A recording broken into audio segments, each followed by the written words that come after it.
Hello, everybody, and welcome back to the Right Bench Podcast. I'm Charlie. And I'm James. This will be the start of season 2 of the Right Bench Podcast. We got a whole new setup, better audio, better video, obviously. What are you excited for, James? Oh yeah, I mean, just it's amazing to be here and to finally have season 2. Here we've got the setup, we've got the screen, all the different amenities, and yeah, we're just excited and ready to do this. Yeah, I'm so excited. I've been thinking about this for a month now, or more. So good to finally see it happen. So let's start off March Madness. I don't think I've said that yet. Best time of the year, man. Best time of the year. It's so much fun. So we each made a bracket. We're gonna some little series, I guess. We're gonna fill in what our brackets look like and how the scores are going. So we're through the first round. Second round hasn't started yet. And the score's tied actually, 19-19. If you look at our brackets, I think James is probably favored, even though his champion Kentucky's out. Whew. I'm not good. Yeah, you're sitting with yeah. What is it? We got TCU here who went out last night. Charlie had him beating Purdue, which is definitely an interesting one. We both picked McNeese, which was not the game that a lot of people were hoping for. If you go back and look at the highlights of that game, yeah, Gonzaga pretty much just blew him out by 30 the entire game. Yeah, it was McNeese bad. was not competitive. And then I think we also both picked South Carolina to make a deep run, and they went out first round of Oregon. So Well, I think where you kind of see the separation is that I had McNeese in the Elite 8 and South Carolina in the Final 4. It's not going to work. So, basically, on the right side of my bracket, both my Final 4 teams are out. My championship team is out. 3 of my Elite 8 teams are out. So, I'm going to need UConn and UNC. I'm my champions UNC. My Final 4 is going to be UConn, UNC, Kentucky, who's done, and South Carolina, who's done. So, I'm going to need this side of the bracket to kind of come in. This region, I'm looking pretty good, though. I got UNC and Baylor and Arizona still in. My Final 4 is Iowa State, UNC, Kentucky, who I had winning it all, and then Purdue. I've got 2 1 seeds in there, and I've got a 2 and a 3 seed. Obviously, Kentucky went out to Oakland in the first round, but I'm looking really good on this side of the bracket up here with Houston. I mean, I understand that I had Kentucky winning it, but I mean, I picked Houston, A&M, Duke, NC State, Colorado, and Marquette. The only 2 I missed on were that James Madison, Wisconsin game. Yeah, I missed 2 on that one, too. I missed Kentucky and Florida on that. So. Which was rough because JMU just dominated Wisconsin in this game. I was not expecting that. I know it was a very, very heavily upset pick for a lot of people. I wasn't seeing it, but you know. But besides that, I'm doing pretty good. I think I'm in the lead, right? Or I think we're tied right now. We're tied 19-19. But I have the more edge to get points in the future. Absolutely. Yeah. I was gonna say something. Yeah, you picked Colorado. That's a pretty good pick for you. That was a really good game. We'll talk about that later. But yeah, what I'm learning this year is that I'm being a little bit too bold, overthinking it a little bit. I have Purdue losing in the second round. It's not gonna happen. St. Peter's beating Tennessee. We both had.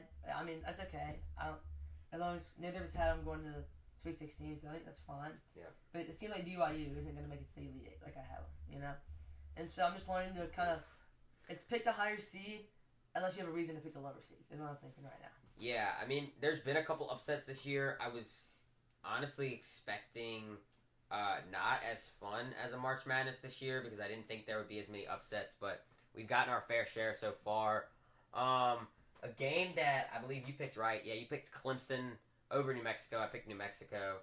Just the first round game. We both had them going out in the second round, but besides that, I think we're going to have to see a team like Houston go out today for you to be able to yeah, or Purdue going out soon. Yeah. It's possible because last year, no one had anyone Final 4 teams ever. So I almost actually won my bracket last year with Texas, but they sold. I actually had San Diego State in my Final 4 last year. That's which good for was you. That's great for you. That was just their defense was just amazing last year. It's the same thing this year, and I'm interested to see what that San Diego State versus Yale game looks like in the second round. Yeah, for sure. So, we'll get you all next week. We'll update y'all again. So for now, we're gonna move on into our first round upset predictions. Reactions. Reactions. I'm sorry. First round upset reactions. I have 8 of them here, so we're gonna kind of fly through a little bit. We'll start off. I have 11 Duquesne beating number 6 BYU 71-67.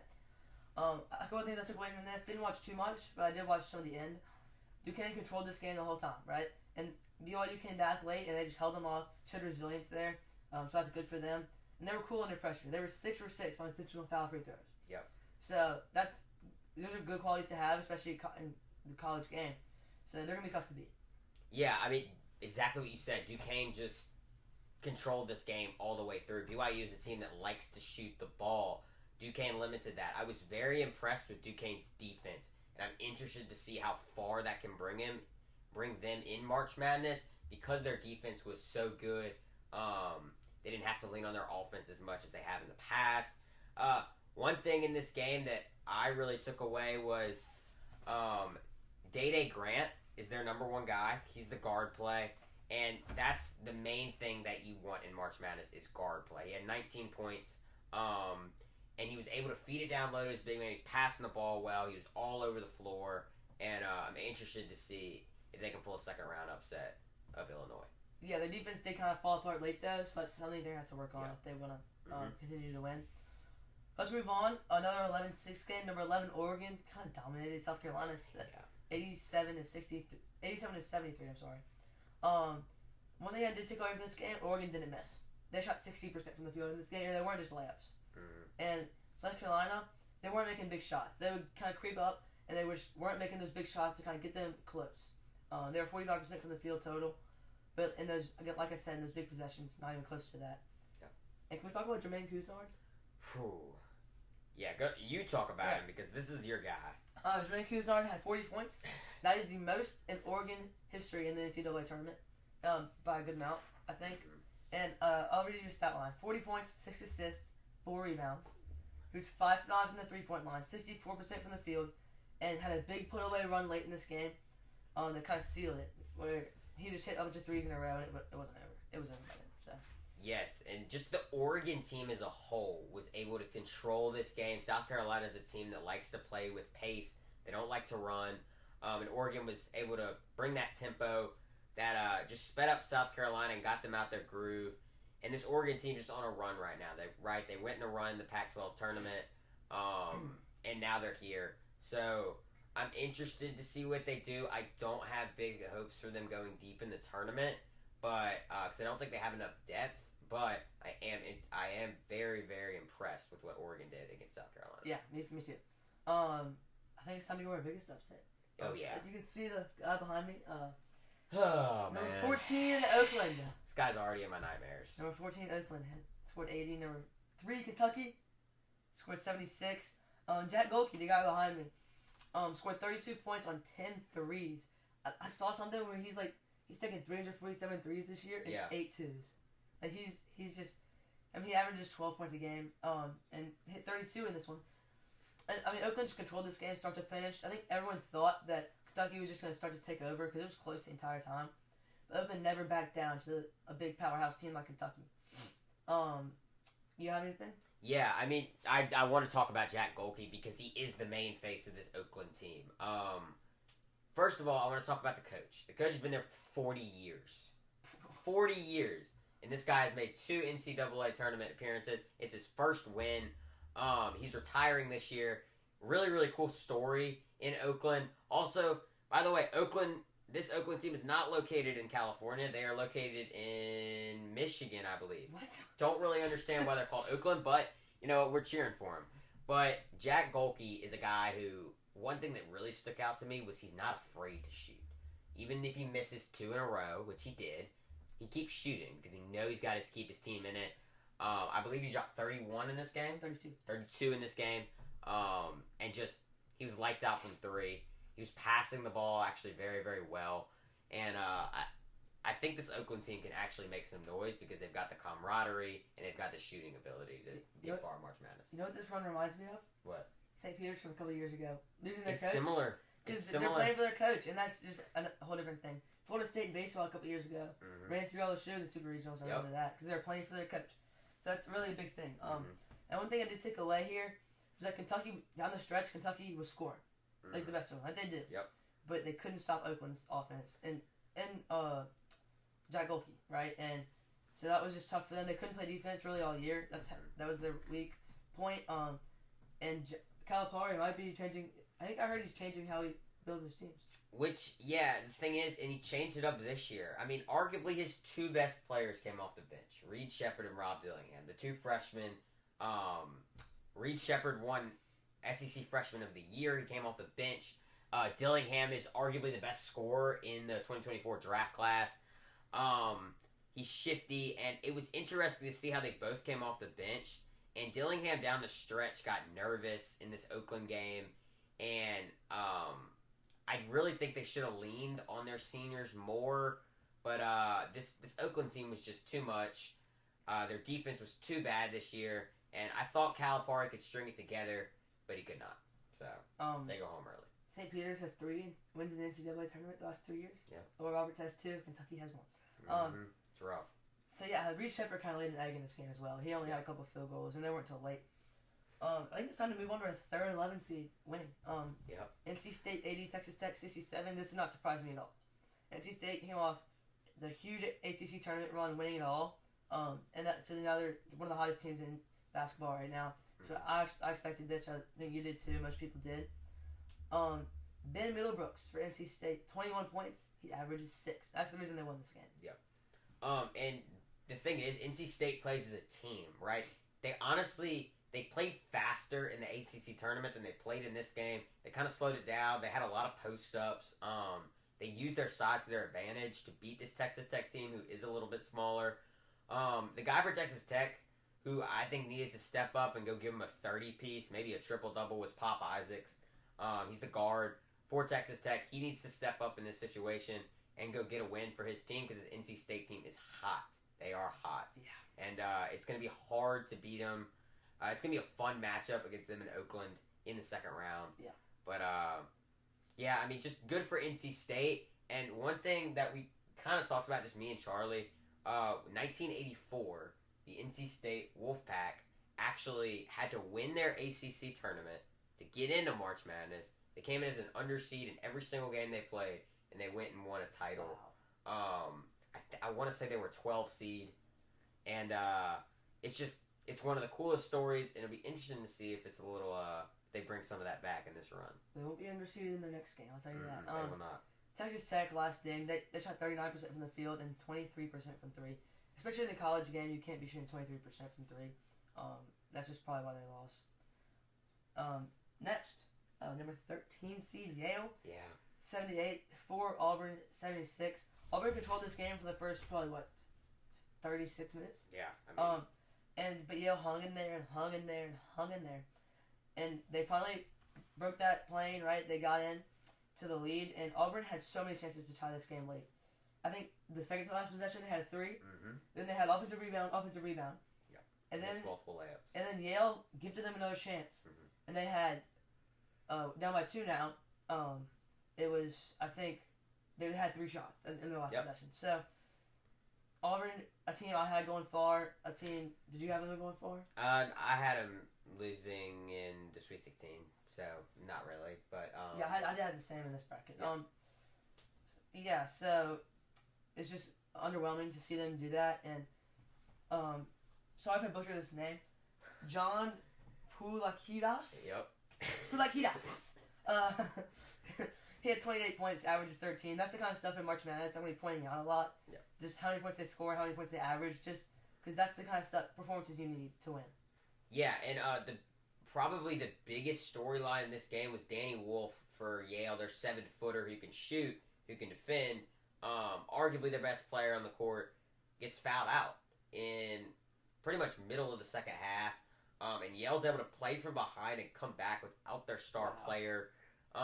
Auburn missed multiple free throws down the stretch. They missed multiple layups down the stretch. This was Auburn's game to lose, and they lost it. So, there's no excuses for Auburn to lose this game. Yale was not the better team.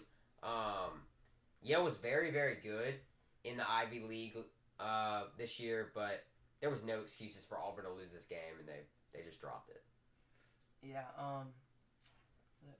Yale did shoot 45% from 3, Auburn 35%. That's hard to defend, right? I mean, they're just shooting well. Yeah, Yeah, so I think it's time to move on. Mm-hmm. Number 10 seed Colorado 102, 7 Florida 100 a game. James picked. I didn't. It was I didn't get to watch this game, but it was a close game the whole way.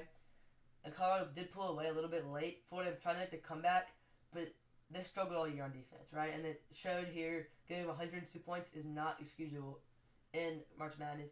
Even if you're scoring 100, right? Their offense has been amazing. And they've been scoring 100 points consistently, but you can't give up 100 points in the March Madness. This is not going to cut it. Yeah, and I was high on this Colorado team all year. I believe they shouldn't have had to go on through the first four, but they did. They easily got through Boise State. And then they go against a very, very good Florida team. Obviously, they're without their center. He broke his leg in SEC tournament final, I believe. But the guy who needed to step up for Florida was Walter Clayton Jr., who actually did step up, but it just wasn't enough. This Colorado team is deep. They have probably my favorite freshman, Cody Williams, who is Jalen Williams' brother for OKC. So that'll be interesting to see. He's got the build of a guy who can go to the NBA. And this Colorado team's deep. I don't think they can make any noise because they have to go up against Marquette in the second round. But very, very good showing. They hit technically a game winner, you could say. Let me see if I can get his name right. KJ Simpson had 22 points, hit the mid-range jumper for the win, and Colorado's got out of there. Yeah, that Clayton dude's points kind of jumped off the page to me too. Yep. I didn't write it down just because they lost. That Williams guy, what's his first name? Cody Williams. Cody Williams. Jalen Williams is one of my favorite players. Look out for Cody Williams. He's coming. If he can live up to his brother, he'll be one of my favorite players. I think we have two more, and there are a couple 12-5 games actually. Oh yeah. 12 seed James Madison 72, 5 Wisconsin 61. A rare right pick for Charlie. Yep. Rare. James Madison controlled this game. They had a 13-point lead at half, and they just never shied away from it. I think it was like halfway through the first half, they kind of took a lead, and it was never let go. Nope, it wasn't. Wisconsin never came back. It wasn't that big of a lead. It was like 7-9. Never let Wisconsin come back. That was huge. And the defense of James Madison is really good. They showed that, not giving up that lead, right? And they have good, consistent scoring. They, like I said, they didn't go any scoring slumps to let Wisconsin in it. So that's going to be tough to beat. Yeah, I mean, Wisconsin let me down. I had them in my Sweet 16. James Madison was a very, very popular pick this year for an upset as that 12-5. And I see why they are. They play up-tempo. They're a very good team. They can shoot pretty well. But this Wisconsin team has so much talent. They just weren't able to really string it together. Towards the end of the year, they got better. But at the beginning of the year, this team was horrible. They ended up getting a 5 seed, but they had to go up against this JMU Dukes team, which is just, they've got fire. I can see them upsetting in the second round. But this Wisconsin team, they let me down, for sure. Yeah. It's time to move into our final upset. Yeah, let's do it. This is my favorite. Number 12, Grand Canyon, 75. Number 5, St. Mary's, 66. A common wrong pick for Charlie. Grand Canyon, I did watch some of this game. They controlled the second half. This was a 1-point game and a half, and it ended up as a 9-point game. Yep. And it wasn't really that close. St. Mary's crept back late. It was 5 minutes left, and they were right there within a couple possessions. Sorry. And but they never got over that hump. They never got all the way, and that's really important. This was a really ugly game. Each team shot 28% from 3. That's not going to cut it. Yeah. And that's the thing. St. Mary's has shot well from 3 all year. They were starting to hit towards the end, but they were in too much of a hole. Grand Canyon likes to play up tempo. They're probably the fastest team in this tournament. I have them going to my Sweet 16. This team is actually very, very good, and I believe they can make some noise. And St. Mary's was a team that I hate saying this, but they're kind of soft, right? They're a team that can shoot well, but they have to be on. And I didn't see them going far because I'm not a big fan of their coach, and I don't think this team has the right guard play and defense to go on a big run. So I picked Grand Canyon. Yeah, and what really jumped out to me, that 3-point percentage, because Grand Canyon was scoring at will in the second half, and so that showed how good they were inside the arc. And they're going to play Alabama next round. Good game. That's going to be a good game. Alabama doesn't play much defense, but I don't know how much Grand Canyon plays defense. Not really. I mean, they're all right. So, I mean, it might not be a great matchup for Grand Canyon, but they definitely have a chance. I think it's time to go into our upset predictions to the second round. This is where the fun happens, okay? This is where it happens. First up, I have a couple interesting games to look at. I'm not picking the upset. Okay. They're just kind of interesting to me. First game, UNC's toughest test yet, and it's probably the toughest test in this region. North Carolina versus Michigan State. Michigan State looked really good against Mississippi State. They're dangerous. I would pick them to go on a big run. I'll pick them to beat whoever they were playing if it wasn't North Carolina. I mean, I'm not going to pick that upset because I think North Carolina is too deep. This team is very good. But I will give Tom Izzo and the Michigan State Spartans their flowers because they deserve it. They beat a very good Mississippi State team. Manhandled them, actually. But, yeah, this Michigan State team, you never bet against Tom Izzo. He's won, 3 straight first-round games the past 3 years. I mean, you don't bet against him. I don't know why I did it this year, but good for Michigan State. But they got to run into probably the best team. Yeah, I'll have UNC winning it all. You have UNC going to the finals. Losing to who? Kentucky. Okay. Yeah. Yeah. My last interesting game is NC State versus Oakland, right? NC State went on that ACC tournament run. And I'm going to pick them kind of overwhelmingly, I think. Just because Goalkeeper probably isn't going to hit 10 threes again. Given that he averages 13 points a game. So, I mean, I just see NC State winning this game by a lot. But it's interesting. Yeah, I mean, if we want to just jump into it, I'm going to pick Oakland over NC State. I think this Oakland team is similar to St. Peter's like we were talking about. They like to play in a way that is how basketball should be played. That's how Oakland plays. And NC State's a team who I think if they can play their pace, then they easily win it. But I think Oakland's going to try to rattle them. And I see a Sweet 16 spot waiting for them as a 14 seed. Right. This is the one thing I do have on Oakland is that I didn't see anyone else scoring in that last game. So they're going to have to find someone else. Jack Goalkeeper is not hitting 10 threes again. I'll tell you that. Do you have any upsets you want to start us off with? I mean, I kind of want to start off with, it's not happening in my bracket, but what I saw from the Northwestern Wildcats in the first round, I'm going to just go ahead and pick an upset against UConn in the second round. Is it going to happen? Probably not. But two guys that I want to highlight is Boo Buie and Ryan Langberg. Boo Buie! Boo Buie can play. This guy is tournament made. He is made for the tournament. There's no other way around it. This guy can ball. He's got a great story. Ryan Langberg is the other guard. He is a Princeton transfer. Something about this kid, just like when he gets in the tournament, he wins. He obviously sent that Princeton team to a Sweet 16 last year. And now he's going to try to do the exact same and upset another big title contender in UConn in the second round. And I think they can do it because they have the guard play. That's the main thing for me in March Madness is guard play. Yeah. Boo Buie is also a great name. Yeah, great name. Great. That always helps you in March Madness. We have some great names in March Madness. Always helps you. I did hear a couple of them go out though, but they had good performances. Oh yeah, for sure. So that's a shame. Yeah. I'll go with my first upset. The boys out of the Ivy League. Yale. Okay. I had number 13 seed Yale upsetting number 5 San Diego State. Hey, I don't hate it. San Diego State, they had UAB gave them trouble. And who do you think is a better team, UAB or Yale? Yale's a better team. Yale's a better team. Honestly, so San Diego State won with 5 points in a tough game. So, and the way Yale looked versus Auburn, I see them winning this game. Yeah, I don't, but that's a personal opinion. I had San Diego State in my Sweet 16. I had them beating Auburn. I did have them beating Auburn actually in this one. So I don't think I have Auburn going in the second round. San Diego State plays some of the best defense in this tournament. That's the identity the coach over there has made. Can't remember his name right now, but that's what they've made, right? I mean, they play defense. While their offense might not always be hitting, they're going to limit Yale. They're not going to give up the easy three. And I think this Yale team gets too rattled, and I do see San Diego State winning. Yeah, I had Auburn in the Sweet 16 right there, so I'm going to need to, have Yale win this one probably. Yeah. Because, I'm going to give up a lot of points in this board. Mm-hmm. Mainly right here with TCU in the Sweet 16. Mm-hmm. Not going to work. You have one we need to talk about? Yeah, this is an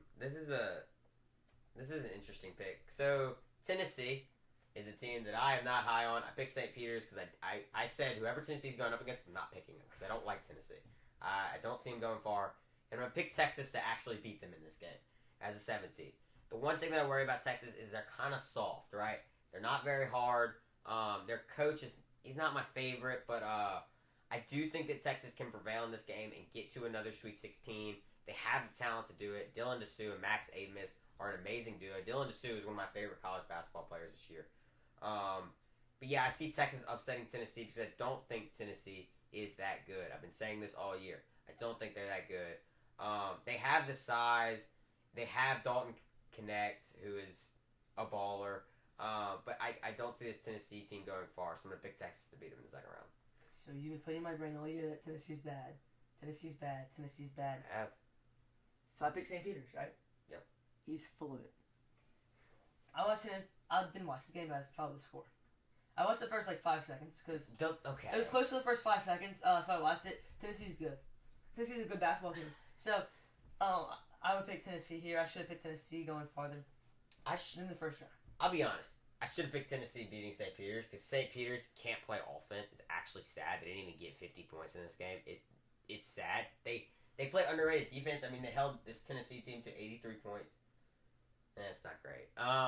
But I really don't see this Tennessee team going far. I just don't think that they're a team that thrives in March Madness. I don't think their guard play is good enough. I understand that Dalton Connect is a baller, but besides that, they're not deep enough, and I think Texas just comes up big here. The problem with this kind of sections of the bracket down here with Texas and Tennessee is I don't trust any of these teams. I don't trust Texas, Virginia, Virginia's out. Texas, Colorado State, Tennessee, or St. Peter's. I don't trust any of those teams. So, I just had to pick Texas because I'm not a Tennessee guy. Another one of the reasons I picked St. Peter's because I knew you would. So, risk reward there, you know? If St. Peter's loses, no harm. Mm-hmm. But, I mean, I do look at this bracket and I see Tennessee playing Texas, right? Oregon, Creighton. I think Tennessee wins this game and then meets their match. See how that transition? They meet their match in Oregon. So, Oregon, the 11th seed, is going to beat Creighton. They dominated South Carolina in that last game. Who's the artist? Him. Something I learned. That's my takeaway. And he'll continue to be him in this game. And Creighton, you saw them against Akron. They weren't great. Mm-hmm. So they're a vulnerable team. And Oregon just didn't look vulnerable at all against a really good South Carolina team. So I see Oregon winning this game. The problem with Oregon is I don't think they have enough composure to play this good of a Creighton team. This Creighton team played in a very good Big East. The Big East is always good. And this Creighton team was not the best team, but they were up there, and they always are. They had Baylor Shireman, who is a baller. And I don't see this Creighton team losing to Oregon. Oregon is on a run, which I'll give them that. But I don't see this Creighton team losing, so I've got them advancing to the Sweet 16. I bet you didn't see that Creighton team only winning by a couple to Akron. They didn't win by a couple. What's the game? I'll look. Yeah, 77-60. Okay, it was close in the first half, but that Akron team was actually good. Akron shouldn't be hanging with them in the first half. Let's look. Let's look. That Akron team actually can speed it up. They're actually really good. Let's look at this quarter. What's their mascot again? The Zips. No. The Akron. Something weird. It's like the Akron Zips. Usually there's cool. A score by half thing right here. Go to box score. It's in recap, I think. Or recap. I'll look. Are they the Akron Zips? I'm actually so interested. Oh, yeah, it's right here. All right, so it's 39-34 at halftime. Yep. Oregon's a better team than Akron is. Sorry about that. This is supposed to be the Akron Ballers. Yeah, they're the Akron Ballers. So, yeah, I see Oregon winning this game. You have another one? I don't. I mean, I've obviously got Creighton, but I will go to another upset pick, which is right over here in the Grand Canyon, Alabama game. This Grand Canyon showed me in the first round that they can hold it with the best of them, and this Grand Canyon team will speed it up against Alabama, which is something that Alabama does not do well. They don't play defense. So if Grand Canyon can get out in transition, this team will destroy Alabama. The defense is going to have to come up clutch on Mark Sears, who is an amazing guard for Bama. But I see Grand Canyon speeding up this game, getting Alabama out their pace of play, and just dominating, kind of in a James Madison, Wisconsin-like fashion. So you've been telling me all year, Alabama's not very good. Alabama's not very good, and I thought I'd listen to you because I thought you knew more than me. He's full of it. I know more than him, okay? Listen, Alabama's a good team. I went to the Alabama LSU game, one of them, and Bama didn't miss a third. LSU played a really good game, and LSU's not a bad team. LSU played a really good game. LSU's trash, guys. Okay, LSU is not that bad of a team. They play in a good conference, and they have really good talent. And Alabama just kept hitting threes in big moments. And the dagger after dagger after dagger after dagger. And that is why they're going to win this game. really good conference, you say, which is interesting. The SEC Yeah. Okay. Yeah. has not prevailed That's in fine. March Madness, I and thought- we've had this conversation, me and Charlie, about how the SEC, if we think it's the best conference, second best conference, I think third they're best second conference, I put them at third best, and right now they're showing it in the tournament that like they can't really hang with some of these. I mean, let's look. Mississippi State Hold on, is hold on. one team. Wait, you can just look at the back. All right, let's take a look. Let's take a look. Listen to this. Auburn went out first round to Yale, right? We've got Mississippi State who went out first round to Michigan State. We have South Carolina who went out to Oregon in the first round. We have Kentucky who went out in the first round. A&M got out against Nebraska, so that's good. Florida who went out in the first round. So that's 5 teams who went out in the first round from the SEC. A Tennessee team might go out second. Bama might go out second. A&M most likely would go out second round. No. And this team just, that's the problem. And Kentucky was the team that I thought could do it and bring the SEC to the Final Four. But I don't see any team from the SEC being able to get to the Final Four. I mean, let me see. Well, in one of my brackets, not this one. In this bracket, I had 2 SEC teams in the Final Four. That's why this other bracket's done. And one of my other brackets had 3, and that was Auburn. So, but what I do think, my take on this is that SEC is the second best conference. They're not. It's not because they're top heavy, because of the depth that they bring, right? You have Tennessee, Auburn, South Carolina. Like, none of these are great teams, but they're very good teams, top to bottom, right? Tennessee, Auburn, South Carolina, Kentucky, Bama, Florida, and Mississippi State are all really good teams. Yeah. And then LSU, not bad. They're not a bad team. And Ole Miss is not a bad team, right? So that's like 10 teams. And then it falls off. That's 10 teams that are that could beat you on any given day. Yeah. So I think that's part of why that they're the best conference. Whereas a conference like the Big East, they have like 5 teams. Yeah. I mean, I just put the Big East there for a legacy pick because the Big East they're a basketball conference. I mean, you don't see Marquette going and winning national championships in football. But yeah, the Big East is just a basketball conference, and they're showing that they can go win and beat a Marquette, UConn, and what's the one other team? Which one other team? What other team? It's Creighton. Creighton, that's what it is. Yep. Creighton, Marquette, and UConn, 3 best teams in the Big East this year, are showing that they can go get another Sweet 16. So that'd be interesting to watch. Yeah. I'm big on UConn this year for sure. I have 2 more upsets. I'm just gonna go through them real quick. I think I only have 1, but no, I have 2. So I'll start it off with the least lesser take. I picked Duke on my bracket. I'm changing my mind. Okay. James Madison's gonna beat Duke. I don't think it's not gonna be close. Duke really isn't good. They struggled against Vermont. And they're really not that good. Whereas James Madison, they didn't struggle against Wisconsin, who is much better than Vermont. So, I mean, they look tough to beat, like I said earlier. Yeah, I agree. In my bracket, I actually had Wisconsin beating Duke, so I knew Duke wasn't getting past the second round. I don't think they do. This Duke team is soft, and I'll say it. They're the softest team in this tournament. They don't play great defense. Kyle Filipowski is not. He's all right. He's not that good. I mean, he's a guy who doesn't really play with heart, in my opinion, and I really think that hinders them, right? And I think this James Madison team wants it more, and I think JMU goes and gets themselves a Sweet 16. I'm going to agree with you. I think they play up-tempo to get out in transition, and Duke is not ready. So my thought here, the only reason I had Duke in the Sweet 16, or the Elite 8, or Sweet 16, sorry, is because I had James Madison upsetting Wisconsin. Yeah. James Madison's like that. Okay. They're good. They're going to win this game. I have 1 more. Probably my boldest take. But if you see, right, look at the bracket. I'll show y'all the bracket. Up here. Who does Duke go out to in this bracket?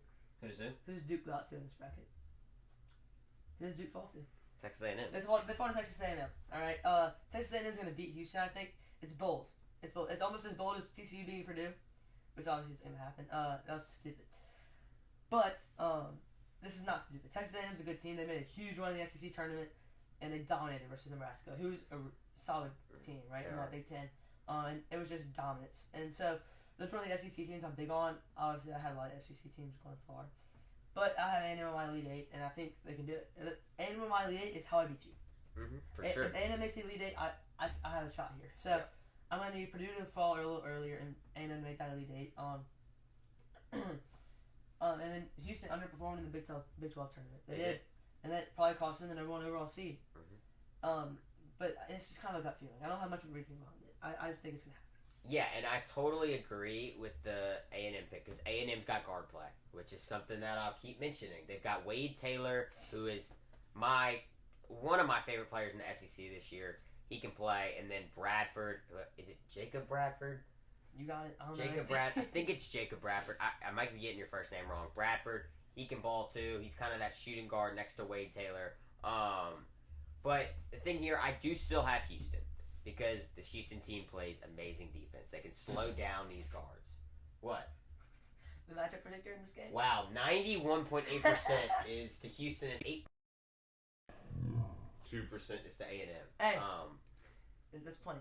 I can Wade Taylor the fourth. He's averaging 19. I mean, this guy can play. Just flip a coin, and you'll flip a coin on that game. And then one thing I do want to mention about Houston in the Big 12 tournament, they ran into, in my opinion, the best Big 12 team, Iowa State. They're my favorite Big 12 team. I have them in my Final Four. But I see because honestly, I think they got an easy road after that A&M game. And then I think Houston gets there pretty easily because their defense just comes through. Yeah. Wait, did I have? Yeah. Wait. Oh, you said Oakland. Okay, I was wondering. Houston. I'm kind of confused. They're in the Big 12. Did they get moved already, or is that just a basketball thing? They have gotten moved already. So that was quick. Yeah. Because SEC is taking a while. Yeah, which is kind of crazy how they come to the Big 12 and they're the best team. That was kind of confusing to me, so I just want to clear that up. But yeah, maybe I'm sure a bunch of y'all were confused as well. Because Houston Big 12, what? They're not a Power 5 team. Yeah, they are now though. Yeah, that was a quick turnaround. Mm-hmm. All right, are you ready? I think I am. I do want to mention one game actually, the Duquesne-Illinois game.